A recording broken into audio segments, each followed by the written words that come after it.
Thank you, Mr Speaker. Mr Speaker. I call Darian Fenton. Thank you, Mr Speaker. Well, as my colleague Shane Jones has said, Labor supports this bill going to Select Committee, and I do want to record my appreciation for the addition of Shane Jones and Chris Hipkins to the Transport and Industrial Relations Select Committee.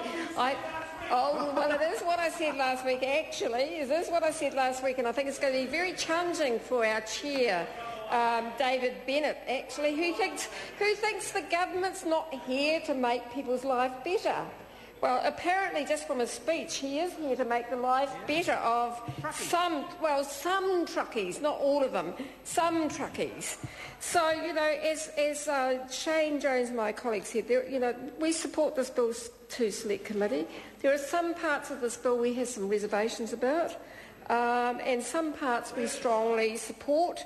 And I'm looking forward to hearing from submitters to the Select Committee, and I hope the concerns that I'm about to outline will be addressed in that process. And Mr Henare, I'm sure, will listen carefully to the submitters that will come before the Select Committee. Although I do note, Mr Speaker, it's very disappointing once again to have this process introduced to the Select Committee discussions where we have to go through this rushed process where we can meet at any time. What's the hurry?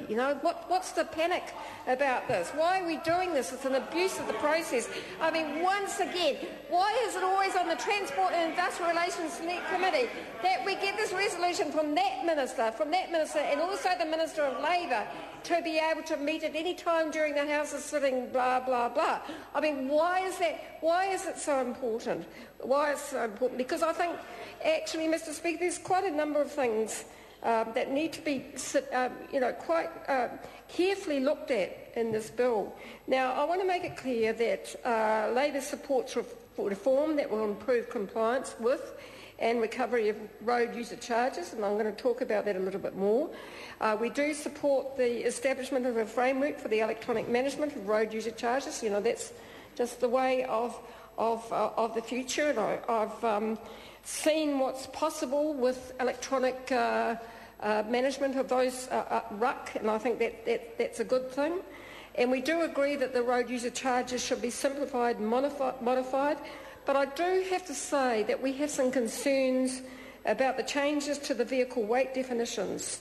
And first of all, I want to say, Mr Speaker, that the consultation over those changes, which are very significant, they are going to have an impact on people in the road freight industry. The consultation over those changes has been limited to larger organisations and larger operators. And at no point have they been fully explained to smaller trucking operators. And exactly what those changes will mean in the end are still a mystery to many people in the industry. They are being widely discussed throughout the industry, there's no doubt about that, but very few operators that we've been speaking to are clear what it's going to mean for them. What's the difference between the old system and the new system? And nobody knows exactly how those changes will impact on their business. And actually, none of that is clear in the regulatory impact statement. There are no comparisons between the old and the new. So what this bill does is it changes the system where road user charges are based on the distance travelled and the weight carried. Currently, an operator has to estimate the actual gross weight to be carried in advance. Under the changes proposed in this bill, the usual maximum allowable weight of the vehicle will be decided in advance, and the road user charges will be charged on that figure, supposedly to simplify it. And it sounds simple when you hear about it. And I think there are problems that have been around the road user charges system. The existing truck fleet actually at the moment has been purchased to work within the existing system, and so reclassifying the national fleet will have impacts that are unknown. And under the present system, the first tonne of weight is charged at a rate much less than the large tonne. The last tonne. The last tonne is charged at a higher rate because it's the weight at the top end of the scale that is doing the most damage on the road. Under the new system, charges will have to be set for an average weight in each class. And we presume that the government wants to collect the same amount of road user charges in each class. And what it means, Mr Speaker, is that the operators with trucks within that average weight band will have to pay more to cover the lost revenue from heavier trucks at the top end of the scale. These heavier trucks are going to pay less. So the winners are going to be a minority of operators who carry the heaviest loads and therefore pay the largest amount of road user charges, and they're going to enjoy large windfalls with reduced rates. Our estimation is that up to 70% of all trucks are not loaded to the maximum carrying capacity. They commonly run at about half or two-thirds their potential capacity, simply because the goods being carried are not that heavy. For example, how much does a truckload of pink bats weigh, for example? So all these operators running trucks at less than capacity will have to cross-subsidise those who are running at maximum weight. And why doesn't those members who are on the Select Committee actually listen and take this seriously? And so just how much extra are they going to have to pay? Well, we don't know. Actually, the truth is, nowhere in the road user charges bill or anywhere that I could find are there charts giving the before and after charges that operators in each band are going to be expected to pay. Presumably they will be introduced retrospectively under the rules process, but Labor wants to know why this process has not been more transparent. Now, can I move on a little bit to say that talk about the things we are supportive in this bill?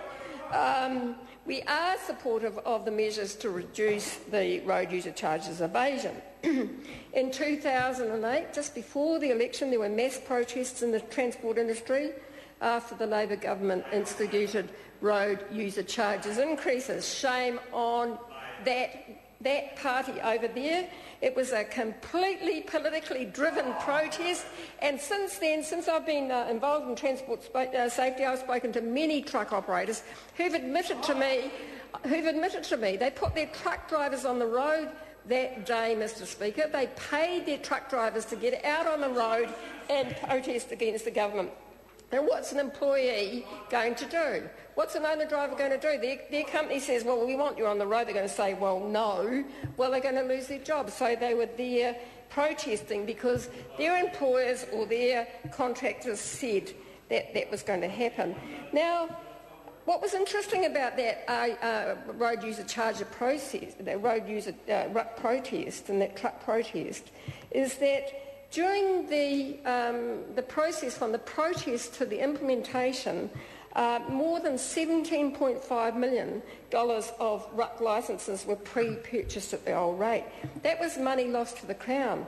Now, if the government were to spend the same amount on our roading network, then that lost revenue had to come from somewhere. Actually, the truth is it comes from the ordinary Kiwi motorist.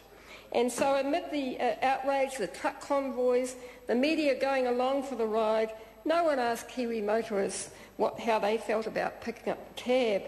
And actually what was about, Labor just wanted the trucking firms to pay their fair share, and that's what we want to see. And actually it would be also nice if they paid the estimated $30 million that has been lost in the collection of road user charges.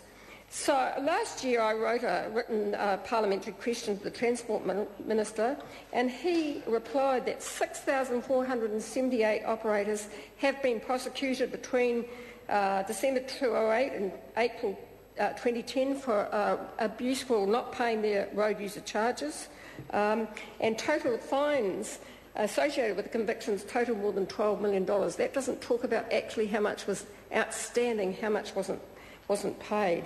So, we're really, really pleased that we have a bill that will improve the collection of road user charges and the enforcement of road user charges and stops the road user charges evasion that has been going on. But however, I want to say in closing, Mr Speaker, I am worried and we are concerned about the trucking companies that don't know about this.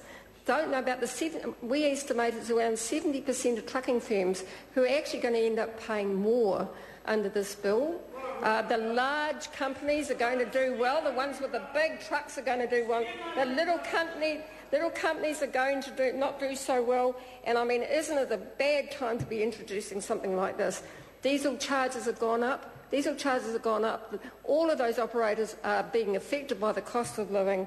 We don't think that this particular bill has been properly researched, so we're looking forward to the Select Committee process to find out what people are saying. I regret to advise the member that her time has expired.